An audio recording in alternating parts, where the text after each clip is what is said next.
ABS-CBN, in the service of the Filipino. Sa ulo ng mga nagpampanggang balita, Pangasinan isinailalim sa state of calamity. Ilang lugar, baha pa rin.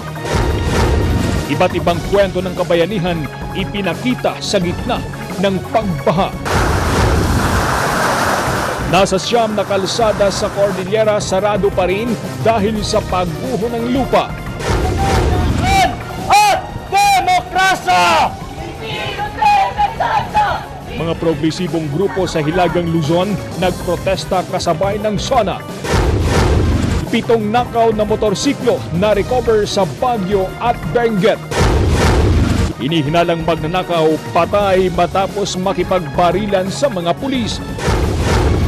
Blood donation program dinagsa kahit masama ang panahon. At SSS Pensioners Loan Program sisimulan na sa Oktubre.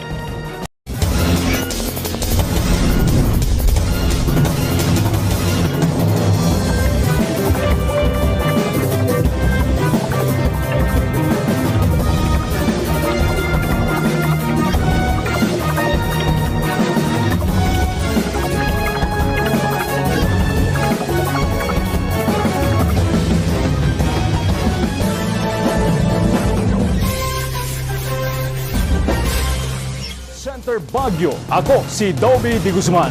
Ito ang mas pinalakas na TV Patrol North Luzon.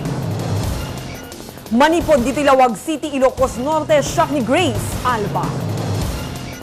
At mula Santiago City, Isabela, ako po si Haris Julio.